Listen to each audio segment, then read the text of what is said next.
Hello guys, मैं हूं दिव्या और आपका विष्णु दिवाकर चैनल पे स्वागत है। आप लोगों का रिसेंटली सेमेस्टर स्टार्ट हुआ है और आप सब तलाश में हैं कि सिलेबस कहाँ से मिलेगा।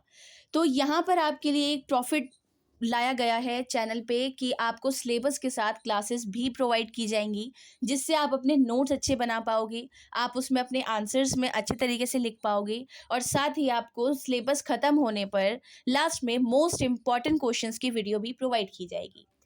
आज जो हम डिस्कस कर रहे हैं वो सेमेस्टर 1 की इंग्लिश का कम्युनिकेशन इन एवरीडे लाइफ का सिलेबस डिस्कस कर रहे हैं। इसके अंदर आप लोगों को बहुत सारी नॉलेज मिलेगी, बहुत सारी चीज़ें आपको जानने को मिलेंगी जो आपने स्कूल टाइम पे भी नहीं पढ़ा है, वो चीज़ें अब आपको जानने को मिलेंगी। अदरवाइज ऐसा भी हो सकता है कि आपने जो स्कूल में पढ़ा हो उसको थोड़ा सा और डीप करके पढ़ाया जाए, क्योंकि जब आप ग्रेजुएशन में हैं या आप मास्टर्स में जाओगे तो वो सारी चीज़ें ना आपको थोड़ा थोड़ा डीप करके पढ़ाई जाती हैं। कुछ और चीज़ें नहीं होती हैं, वो वही सब होती हैं जो आपने पढ़ा है। तो इसको हम स्टार्ट करते हैं। सबसे पहली यूनिट है थ्योरी ऑफ कम्युनिकेशन। कम्युनिकेशन की थ्योरी क्या है? कम्युनिकेशन का मतलब होता है बातचीत करना। जैसे मैं आपसे बातचीत कर रही हूँ थ्रू ऑडियो या वीडियो, ठीक है? या फिर हम फेस टू फेस भी बात करते हैं। हम बात बहुत तरीके से कर सकते हैं। हम लिखकर बात कर सकते हैं, हम इशारों से बात कर सकते हैं, ठीक है? तो इसमें हमें पढ़ना है पहला मीनिंग, इसके फीचर्स क्या हैं, इसके यूजेस क्या हैं, इसकी साइकिल, फीडबैक, एडवांटेजेस। अब आप ये सोचोगे कि यहाँ पे अगर हमें एडवांटेजेस पढ़ने हैं तो डिसएडवांटेजेस क्यों नहीं पढ़ने हैं? तो इन इंग्लिश लैंग्वेज एडवांटेजेस के अलावा जो डिसएडवांटेजेस होते हैं उसको हम बैरियर्स बोलते हैं, ठीक है? बैरियर्स का मतलब होता है कम्युनिकेशन में हमें क्या क्या प्रॉब्लम फेस करनी पड़ रही हैं, उसके बारे में हमें पढ़ना पड़ता है। हम अगर हमारे पास कॉन्फिडेंस नहीं है तो हमें सबसे ज़्यादा इशू होता है बातचीत करने में, हम अटकने लगते हैं, हमारे वर्डिंग्स गलत निकलने लगते हैं। वो ऑटोमेटिकली होता है क्योंकि हमारा ब्रेन उस चीज़ को रिस्पॉन्स ही नहीं कर पाता या समझ नहीं पाता कि हमें बात करनी है, स्पेशली बहुत सारे लोगों के अंदर, ठीक है? और 7 CS पढ़ने हैं, 7 कम्युनिकेशन स्किल्स आपको पढ़नी है कि किस तरीके से ये 7 तरीके हैं ओवरऑल जो कम्युनिकेशन स्किल्स के लिए हेल्पफुल होते हैं। होप सो आपको फर्स्ट यूनिट बहुत अच्छे से समझ आ गई हो। बाकी जब पढ़ेंगे तो ऑब्वियसली हम डीपली तो पढ़ेंगे ही। सेकेंड यूनिट है लिसनिंग स्किल्स।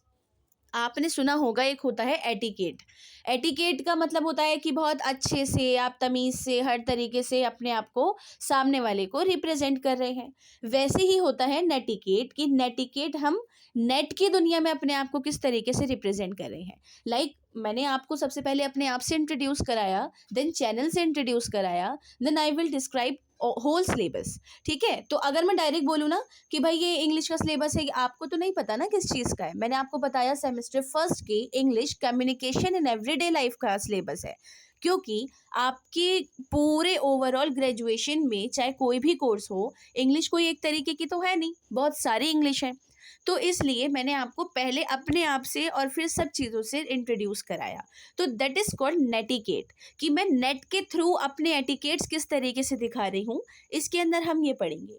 फिर है audio book listening. Audio book listening and decisions.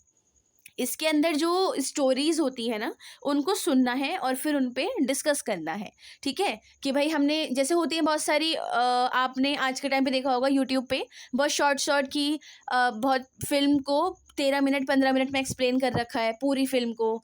तो वो इस टाइप की वो audio book listening and discussion type वाली चीज़ें होती हैं। नेक्स्ट है आपकी नोट टेकिंग। नोट टेकिंग ये है कि हम नोट्स किस तरीके से बनाते हैं, ये बहुत ज़रूरी है। आपके सब्जेक्ट में इसलिए डाला गया है ताकि आप आगे के सेमेस्टर्स में अपने नोट्स को अच्छे तरीके से टैकल कर पाओ, ठीक है? उम्मीद है आपको ये यूनिट भी समझ आ गई हो। आगे चलते हैं। थर्ड यूनिट आपकी डिवाइड है 3 पार्ट्स में, 3-4 पार्ट्स में, ठीक है? तो सबसे पहली है ओरल प्रेजेंटेशन। भाई audio visual aids, audios and feedbacks, delivery of presentation, handling questions. Audio and visual aids audience का फीडबैक जानने के लिए कि भाई किस तरीके से सारी चीज़ें। डिलीवरी ऑफ प्रेजेंटेशन जो होती है वो होती है कि हम अपनी प्रेजेंटेशन को किस तरीके से डिलीवर कर रहे हैं।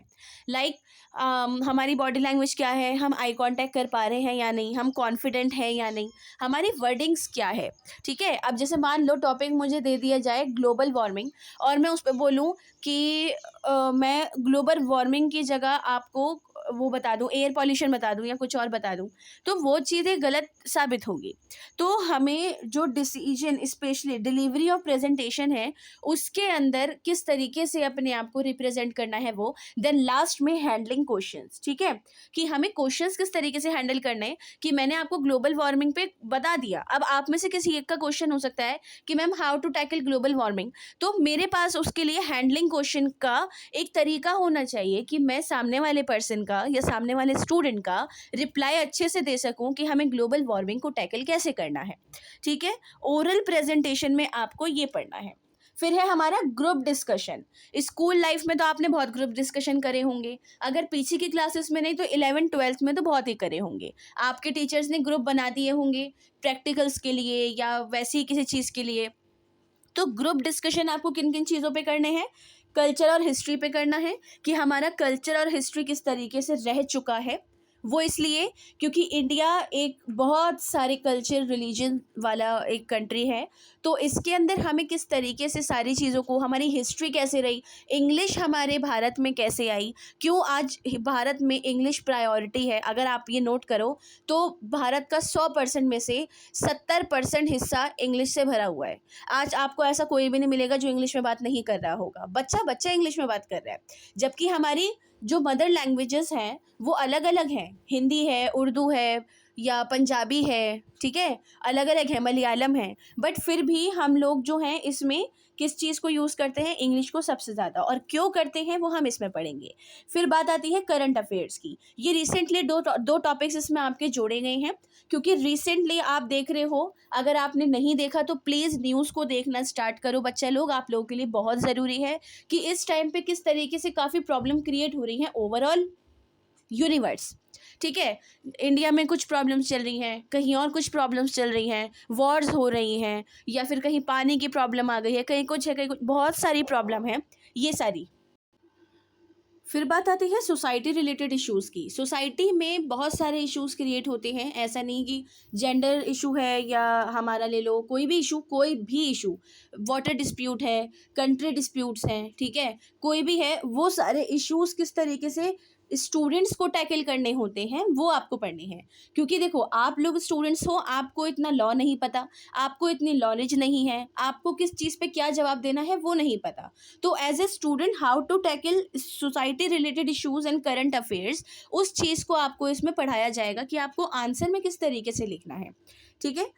इसके अलावा आपका इसमें है पब्लिक स्पीकिंग और पब्लिक स्पीच है, इसमें एक्सटेम्पर है। इसमें एक्सटेम्पर का या एक्सटेम्पोर का मतलब ये होता है कि बिना तैयारी के किसी भी चीज़ पे आपको बोलना, ठीक है। तो बिना तैयारी के किसी भी चीज़ पे बोलने का मतलब यहाँ पर ये होता है कि मान लो आज वुमेन डे है और अचानक हम लोग इकट्ठे हुए हैं, तो मैं बोलती हूँ इसमें से एक ए पर्सन को कि ए बच्चा उठो और वुमेन डे पर आप कोई स्पीच दो, या डी बच्चा आप उठो आप, तो ये बिना तैयारी के कुछ भी बोलना वो आपकी नॉलेज पर डिपेंड करता है, ठीक है। इसी के अंदर एक और टॉपिक है आपका जो कि मैं इसमें लिखना भूल गई हूँ, बट हम उसको पढ़ेंगे, और वो है इंटरव्यू। तो इंटरव्यू में आपको पढ़ना है पर्सनल इंटरव्यू, ठीक है, और आपका है हमारा कन्वर्सेशनल इंटरव्यू और हमारा पब्लिक इंटरव्यू, ठीक है। तो हम जो है 3 तरीके के इंटरव्यूज़ पढ़ेंगे, पर्सनल, कन्वर्सेशनल और पब्लिक इंटरव्यू। अब आ जाओ 4th यूनिट पे।